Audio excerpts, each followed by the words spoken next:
Assalamualaikum warahmatullahi wabarakatuh, and hi everyone. Okay, today we're going to discuss a new topic, chapter 10, which is Malaysia Administrative Structure. Bagaimanakah struktur pentadbiran di negara Malaysia? Jadi bila Malaysia ni diwujudkan daripada gabungan negara-negara seperti Sabah dan Sarawak, Singapura dan Brunei pada awalnya, apabila idea pembentukan gagasan Malaysia dicetuskan, sehinggalah akhirnya secara rasmi sehingga hari ini Malaysia terdiri daripada gabungan Melaya, Sabah dan Sarawak. Brunei dan Singapura tidak termasuk di dalam Malaysia. So, bagaimanakah negara Malaysia diuruskan? How this Malaysia government been administered and how's the structure? So today we're going to discuss about this topic. So under this topic, we're going to discuss about three main components that we have in the government. The first one is legislature, and then we have executive body, and then we have judiciary body. And within these three body, what are the power, what are the focus, and what are the functions, and how they are interconnected between one and another.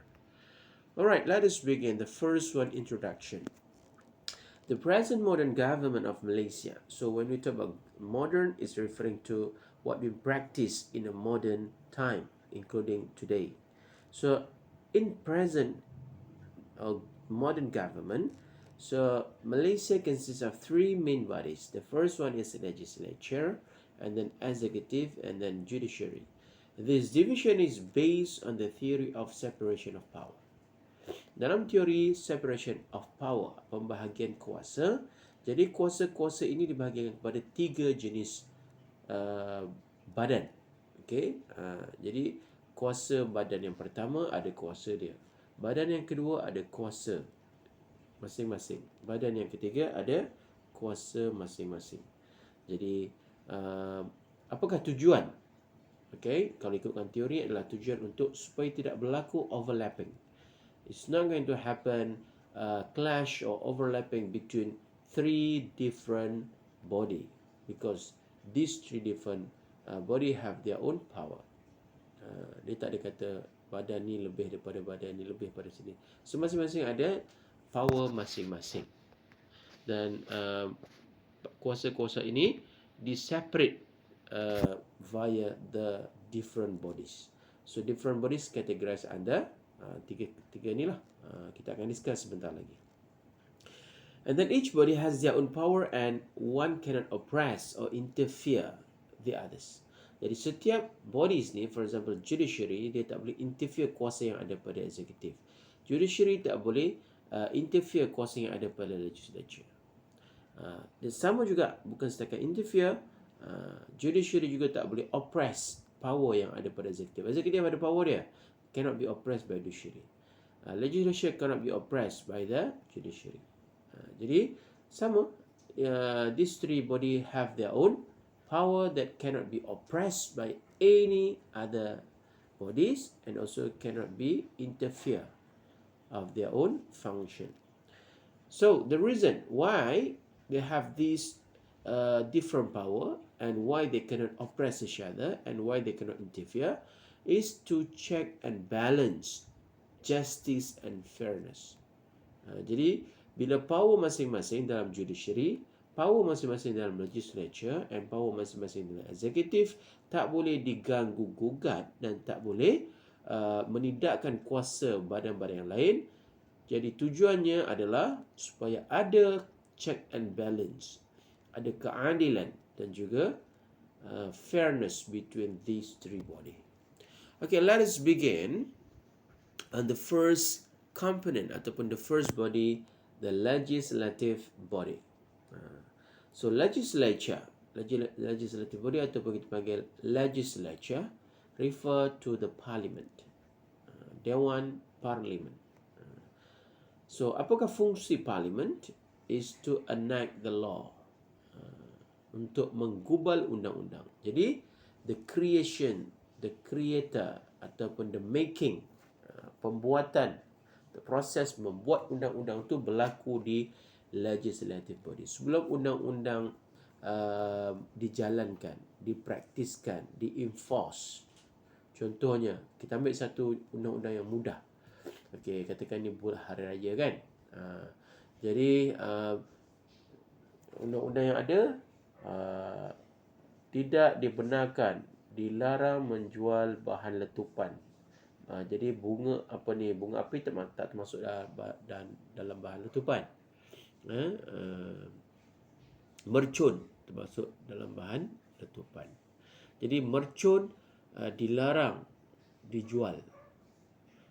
Jadi dia ada undang-undang dia. Sesiapa yang menjual mercun, sesiapa yang mengedarkan boleh dijatuhkan hukuman denda sebanyak berapa ringgit ataupun maksimum boleh dipenjarakan.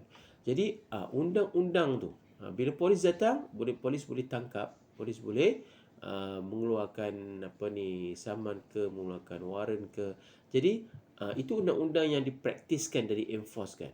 Jadi sebelum polis boleh menggunakan undang-undang yang ada, jadi dekat mana, siapa yang mencipta, siapakah yang menggubal, who are the one who make that law, siapakah yang membuat law tu. Jadi dia ada legislative body. Jadi legislative body refer kepada the one ataupun badan. Dia tak panggil seorang, dia badan. Kalau seorang means one person who make that law. So when we say parliament, means it is consists of members. Dia ada dia punya ahli-ahli dia yang menggubal undang-undang. Siapakah ahli-ahli dia? Ahli-ahli parlimen. Jadi fungsi legislatif adalah menggubal undang-undang. So the process of enactment of law, bagaimanakah proses enactment ataupun membuat atau penggubalan undang-undang tersebut? A minister or ministry draw up a draft known as a bill with the help of the Attorney General Department. Menteri atau kementerian membuat draft. Apa kita panggil draft? Draft ni rangka. Contohnya kita nak buat satu undang-undang. Jadi satu kementerian atau mana-mana kementerian, kita ada banyak kementerian kat Malaysia. Dia akan membuat draft. Kemudian draft ni di dalam parlimen dipanggil bill. Istilahnya bill. Jadi mana bill? Maksudnya mana draft of the law that plan to be made. And then bill pembuatan ataupun membuat draft bill ni mestilah dibantu oleh Attorney General Department. Kemudian the bill is printed. Setelah di draft, jadi bill ni di print. Kenapa kena print? Sebab kena diberikan kepada setiap ahli parlimen. Jadi ahli parlimen ada berapa dekat Malaysia ni? Kalau kita tengok dalam pilihan raya ada macam-macam ahli parlimen kan, ahli parlimen Gombak, ahli parlimen ahli parlimen Ulu Kelang, ahli parlimen Wangsa Maju, ahli parlimen dalam setiap daerah negeri tu ada ahli parlimen dia. Jadi ahli-ahli parlimen yang bertanding ni sekali jadi menang, dia lah yang akan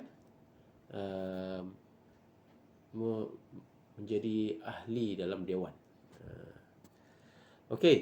The bill is printed and distributed to the members of the parliament.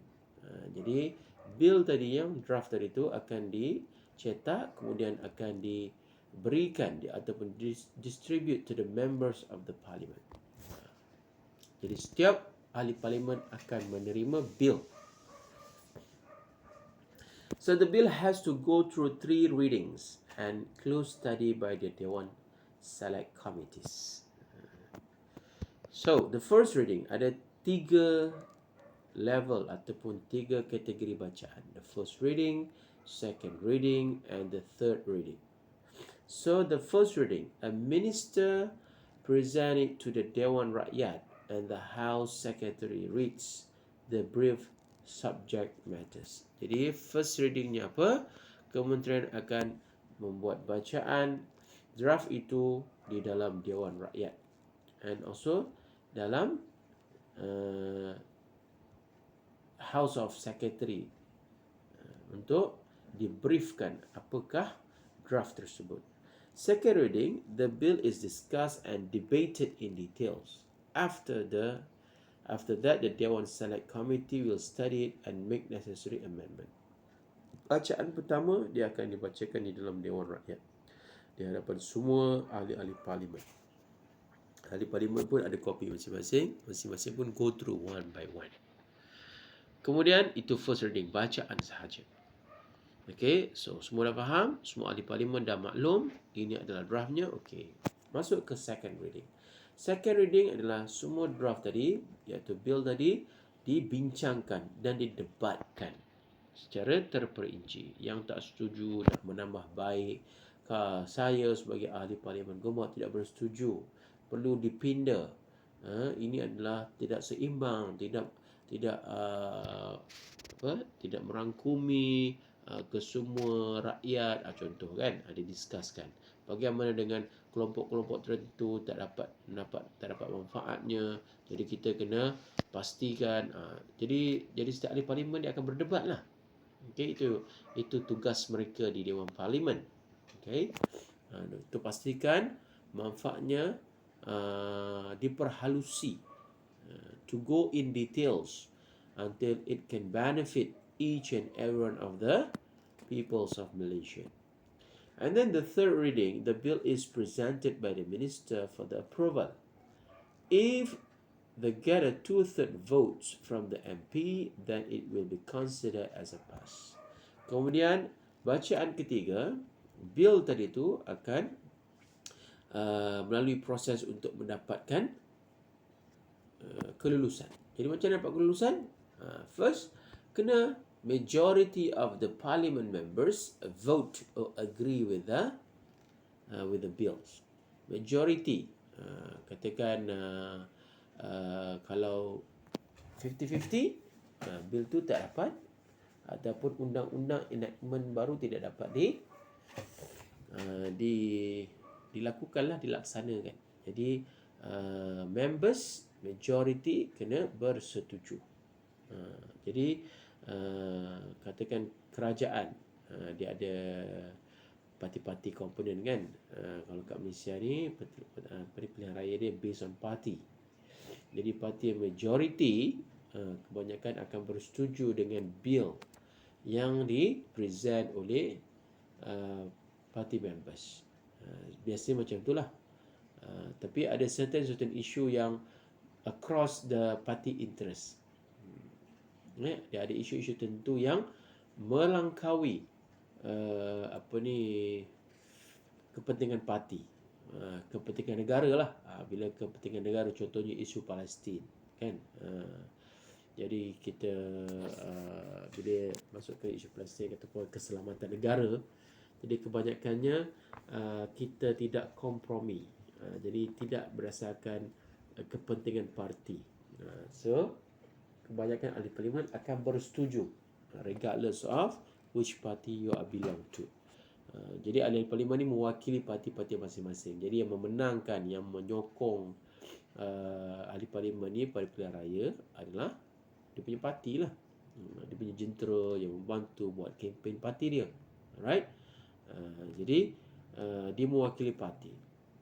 So parti yang majority kebiasaannya mudah untuk mendapatkan sokongan. Tapi kalau parti yang tak ada majority yang besar, dia akan menghadapi masalah. They will have a difficulty in amend or enact any law due to not having a 2/3 votes from the MPs. Okay, and then next, the passed bill will go through Dewan Negara to undergo the same process before being presented to Agong. Jadi daripada Dewan Rakyat selesai, kemudian bil tadi akan pergi ke Dewan Negara. Jadi pergi ke Dewan Negara pun ada proses yang sama. Jadi sebelum dipersembahkan ke yang di-Pertuan Agong.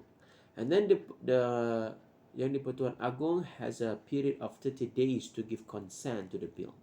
Jadi Yang di-Pertuan Agong untuk proses apa ni apa kita panggil, untuk proses establish, mengisytiharkan undang-undang ni telah sah, diterima ataupun diluluskan oleh Yang di-Pertuan Agong sebelum di-enforce. Jadi dia ada tempoh atau period 30 hari. He can reject the bill and the Dewan Rakyat must discuss and pass again. Sekiranya dah sampai kepada Yang Tuan Agong ni pun ada dia punya majlis penasihat juga. Okay. Jadi bila sampai ke Yang di-Pertuan Agong, Yang di-Pertuan Agong boleh sama ada reject ataupun perlu buat amendment dan perlu discuss semula di dalam Dewan. After that, he has another 30 days to pass the bill. It will be automatically become a law in 30 days even if the Agong didn't sign it. So ada tempoh 30 hari. Okay. So setelah dipersetujui oleh Dewan Parlimen, kemudian dia akan menjadi undang-undang yang telah dipersetujui. Okay. So the legislative body consists of three main components. So dalam legislative tadi, dalam parlimen tadi, dalam ni kita still discuss body yang pertama, kuasa yang pertama legislatif.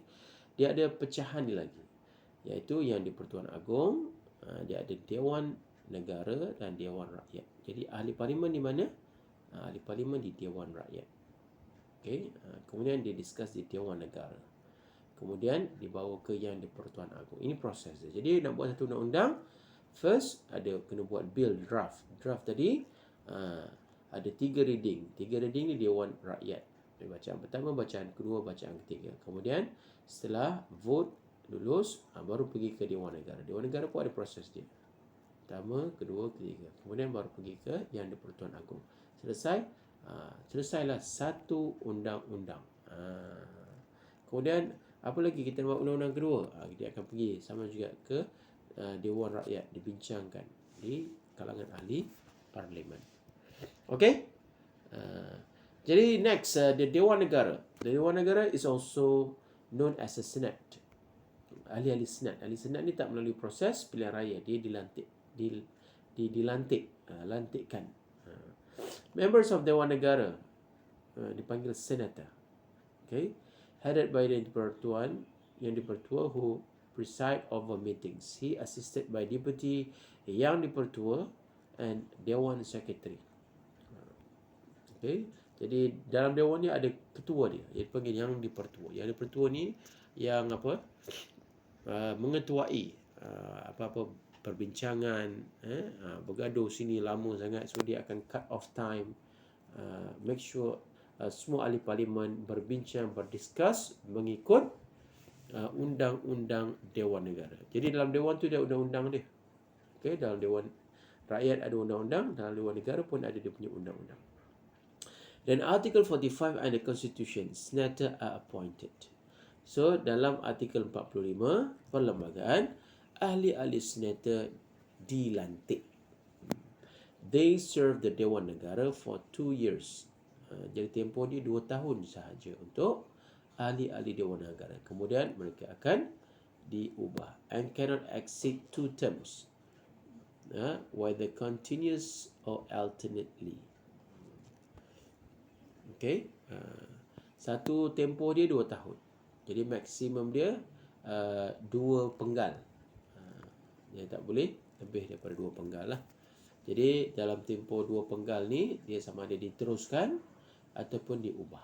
Jadi satu kerajaan ni, tempoh dia memerintah dah 5 tahun maksimum kan. Kemudian perlu ada pilihan raya yang baru. Jadi ahli parlimen ni ada melalui proses undian. Kalau ahli parlimen meninggal ke, ataupun tarik diri ke, jadi ahli parlimen tu kena diganti, kena ada pilihan raya kecil.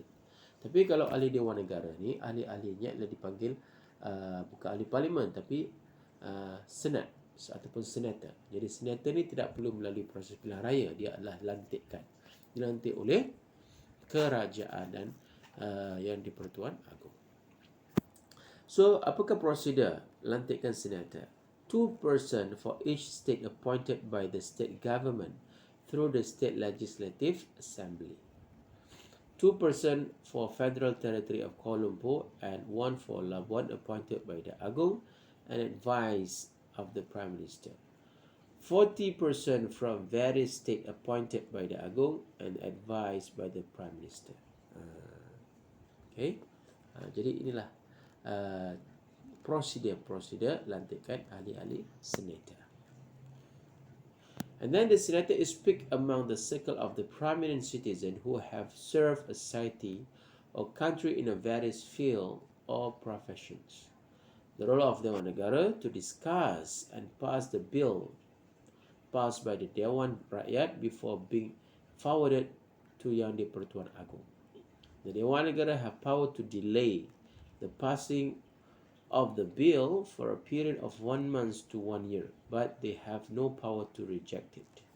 Jadi Dewan Negara dia tak boleh reject bil yang dibawa daripada Dewan Rakyat, tapi dia boleh postpone, prolong untuk dikaji lagi dengan lebih terperinci. Jadi Dewan Negara menerima bil-bil daripada Dewan Rakyat. Jadi Dewan Negara ada tempoh untuk meluluskan. And then next, Dewan Rakyat. The members of the person who won a parliamentary seat in a general election. Kita sembang tadi lah.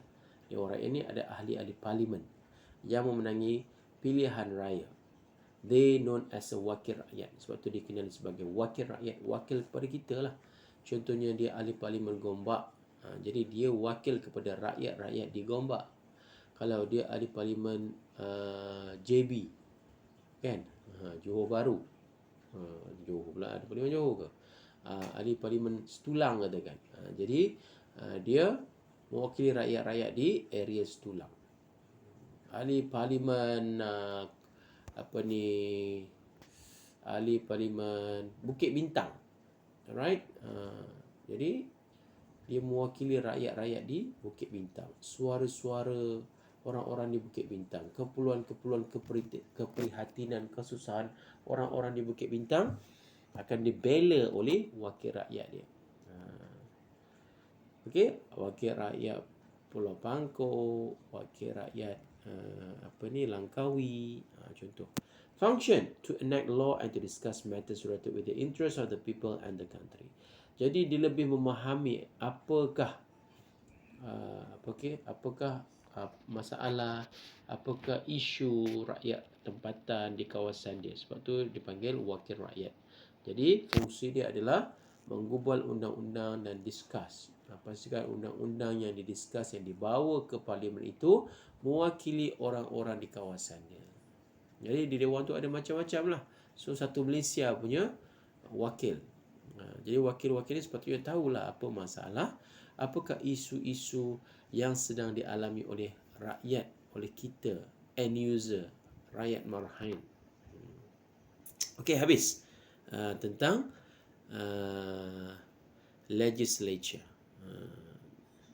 Okay, so legislative body consists of Yang di-Pertuan Agong, Dewan Negara, Dewan Rakyat. Dewan Rakyat melalui pilihan raya ada ahli-ahli dia. Kemudian Dewan Negara, senator melalui lantikan. Kemudian Yang di-Pertuan Agong meluluskan undang-undang yang telah dibincangkan di dalam dewan-dewan yang mulia ini. Okey, itu saja, kita akan sambung lagi next. Assalamualaikum.